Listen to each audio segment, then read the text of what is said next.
ബംഗ്ലാദേശ് ഇപ്പോൾ ഭാരതത്തെ ശത്രു രാജ്യമായി പ്രഖ്യാപിച്ചിരിക്കുകയാണ്. ഷെയ്ഖ് ഹസീനയെ വിട്ടു നൽകാത്തതിനാൽ തുടർന്നാണ് ഭാരതത്തെ ശത്രു രാജ്യമായി ഇപ്പോൾ ബംഗ്ലാദേശ് പ്രഖ്യാപിച്ചിരിക്കുന്നത്.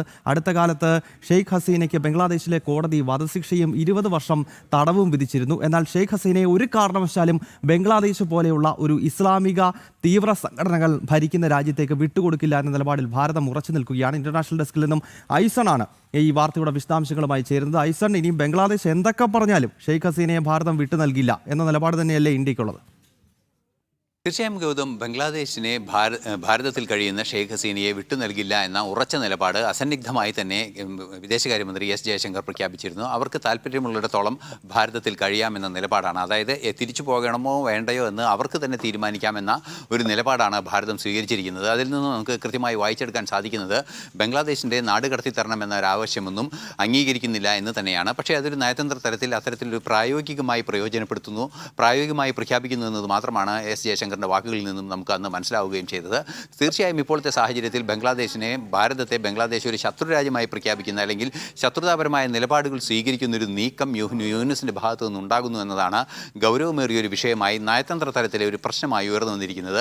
നമുക്കറിയാവുന്നതാണ്, ഫ്രണ്ട്ലി നേഷൻസ്, അതായത് സൗഹൃദം തുടരുന്ന രാജ്യങ്ങളുമായി ഇത്തരത്തിലുള്ള ശക്തമായ അല്ലെങ്കിൽ തെറ്റായ രീതിയിലുള്ള അല്ലെങ്കിൽ ഇത്തരത്തിലെ ബന്ധത്തെ തകർക്കുന്ന രീതിയിലുള്ള ഇടപെടലുകളും പ്രഖ്യാപനങ്ങളും നടത്താതിരിക്കുക, അത്തരത്തിലുള്ള വാക്കുകൾ പ്രയോഗിക്കാതിരിക്കുക എന്നത് ഒരു നയതന്ത്ര തലത്തിൽ പ്രയോഗിക്കുന്ന അല്ലെങ്കിൽ സ്വീകരിക്കുന്ന ഒരു നയമാണ്.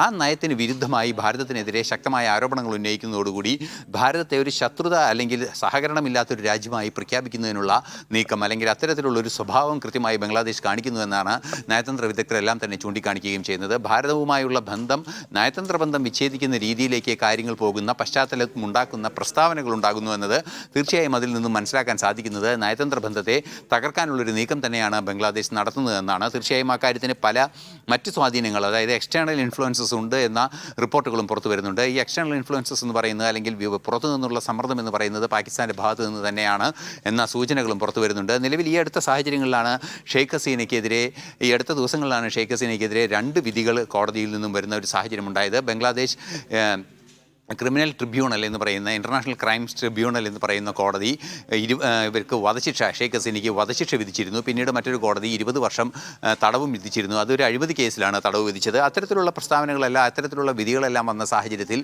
ഷെയ്ഖ് ഹസീനയെ വിധി നടപ്പാക്കുന്നതിന് വേണ്ടി ഭാരതത്തിൽ കഴിയുന്ന ഷെയ്ഖ് ഹസീനയെ നൽകണമെന്നാലും ഷെയ്ഖ് ഹസീനയെ ബംഗ്ലാദേശ് എന്തൊക്കെ പറഞ്ഞാലും ഭാരതം വിട്ടു നൽകില്ല. കാരണം ജമാഅത്തെ ഇസ്ലാമിയെ പോലെ ഒരു ഇസ്ലാമിക തീവ്രവാദ സംഘടന, ഒരു സ്ത്രീവിരുദ്ധ സ്വഭാവമുള്ള സംഘടന ആ രാജ്യത്ത് പിടിമുറുക്കുന്ന ഘട്ടത്തിൽ ഒരു കാരണവശാലും ഷെയ്ഖ് ഹസീനയെ ബംഗ്ലാദേശിന് വിട്ടു നൽകില്ല എന്ന നിലപാടിൽ ഭാരതം ഉറച്ചു നിൽക്കുകയാണ്. അതിൻ്റെ പേരിൽ എന്തൊക്കെ പ്രകോപനങ്ങൾ നേരിടേണ്ടി വന്നാലും അതിനെ ഭാരതം നേരിടുക തന്നെ ചെയ്യും. ഐസൺ ജോസാണ് ഈ വാർത്തയുടെ വിശദാംശങ്ങൾ നൽകിയത്.